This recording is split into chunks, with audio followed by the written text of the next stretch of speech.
Hey, what's up guys? I'm Theo Joe, and today we got the Daydream View VR headset. This is the one for the Pixel and Pixel XL. They sent a voucher that was included, so when you bought this, you also got the Daydream. So I thought what we could do today is open this up real quick, do a really quick unboxing, and then afterwards I'll do some tests, tell you guys how it works, do like a mini review so you guys know what this is all about. So why don't we get started? This should be pretty fun. All right, so the moment of truth. All right, so here's the remote. This is the one that you use to control stuff.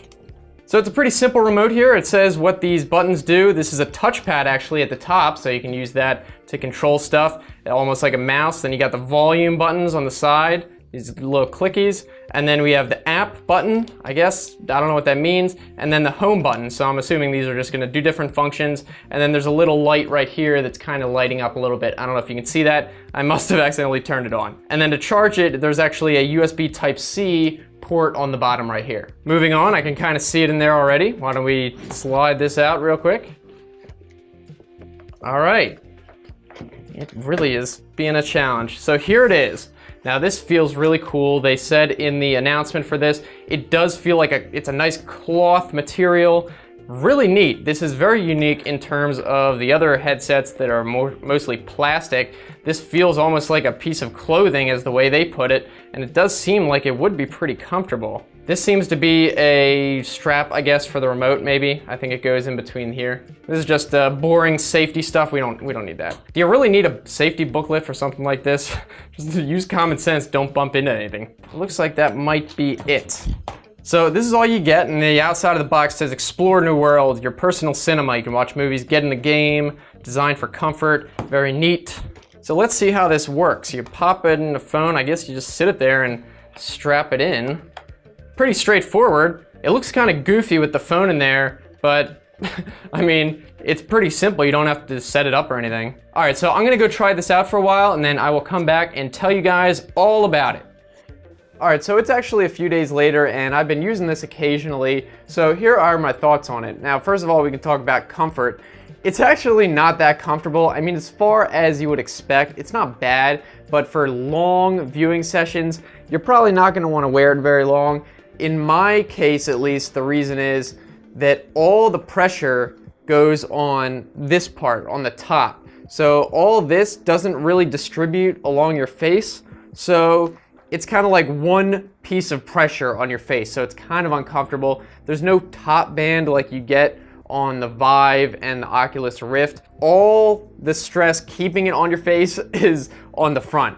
So it's not exactly that comfortable. It's comfortable enough where you're not gonna wanna rip it off your face. You can wear it for like probably 10 minutes with no problem. But if you're gonna wanna watch something for an hour, it's probably not gonna happen. Now let me talk about the remote though, because this is probably the best part of the system. It works really well. You got the volume on the side, you got the two home buttons on the front. Very simple, but it is a 3D sensor remote.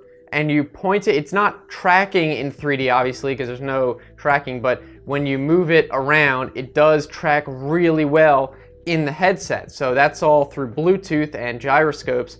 So you use this to point, and I found it to be very intuitive, very comfortable to use this, very just easy. Oh, you want to point at that, you want to point at that, click and go. It's really nice. As for how the screen actually looks in here, I have the Pixel XL, which is a 1440p screen. I'd say it actually looks pretty good. The screen door effect is there, but I don't think it's really that much worse at all, if anything, than the high-end VR systems like you get on the Oculus Rift or the Vive. It's noticeable if you look for it, but if you're not really looking for it, you won't really notice it. However, that being said, I don't think it's good enough resolution for watching videos. Like if you want to watch a movie or something, then what happens is it creates a virtual big movie screen.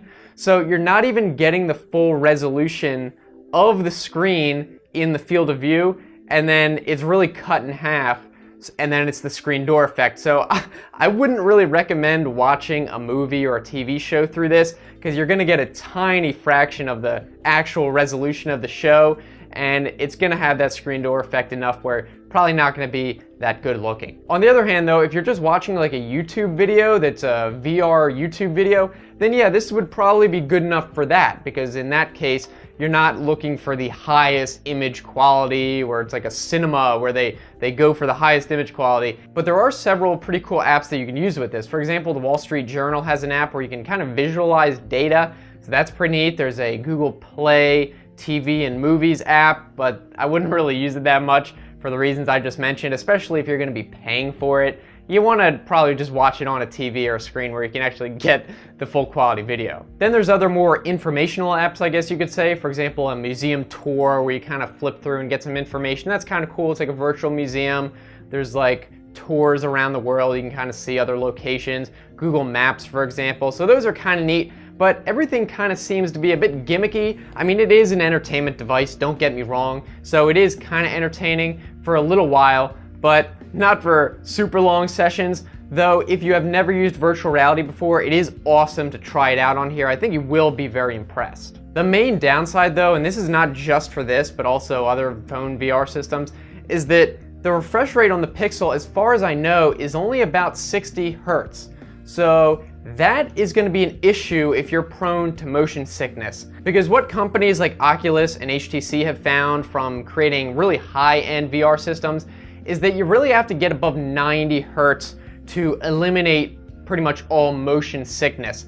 And this is only 60 Hertz. And even though it is a low persistence screen, I found myself getting a little bit dizzy if I moved too much, or sometimes it would stutter, or sometimes the tracking, which just uses a gyroscope, is a little bit off. You'd get a little bit of motion sickness just for a moment. And I think if you're really prone to that, if you're not used to VR, if you've never used it before, that would be really unsettling. And if you have ever gotten motion sickness from like an Oculus DK2 or something like that, you know that if you get motion sickness from VR, it kind of lasts all day if it's bad enough. You feel like crap the whole rest of the day. It doesn't stop when you take it off. So I think they made a big mistake by only limiting the screen to about 60 Hertz. They should have at least enabled the Pixel phone to go higher refresh rate, even if only in VR. I think this is going to turn off a lot of people if this is their first experience with VR and they're prone to motion sickness. It's going to be an issue. But if you're not really prone to motion sickness, or you've used VR, or you're only going to use this for a very limited time until you get used to it, then it is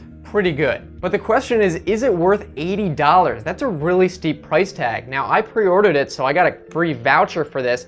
If you pre-ordered it, you got it free. But I honestly would probably say if I didn't get it free, I wouldn't have bought it. I mean, it's nice, it's cool if you never tried VR before, but for me, it's more of a gimmick than anything. I don't see myself using this probably ever. Now, obviously, I do have more high-end VR systems, the HTC Vive and the Oculus Rift, so I wouldn't really have a reason to use this, but I don't know. I just didn't really find any utility out of it. I think if I were to use it, the only times would be if there's like a specific VR video on YouTube that I want to watch, maybe then. But other than that, I mean, it's neat, but it's more of a gimmick. You're probably gonna get bored of it. So that's just my opinion. Obviously, there's gonna be people who think it's amazing and good for them, honestly. But for me, it's not that impressive. It's cool for what it is. It turns your phone into a VR system. If you've never used VR before, you might want, I would say get it just to experience it. But if you have experienced VR before, you're not really gonna be surprised by anything with this. Though I would like to know what you guys think about this. If you completely disagree with me, that's totally fine. I'm not telling you guys what to think. I'm just giving you my thoughts. That's all you can expect. So let me know down in the comment section if you think I'm stupid, if you think it's amazing, whatever. And if you like this video, definitely give it a thumbs up. I'd appreciate it. I know you enjoyed it. Also, if you want to keep watching, I've got some other videos right here. You can click on these even if you're on a phone. And if you want to subscribe, I make new videos every Tuesday, Thursday, and Saturday, so it should be worth it. So again, I'm looking forward to hearing from you guys. So as usual, thanks so much for watching. I'll see you next time. Have a good one.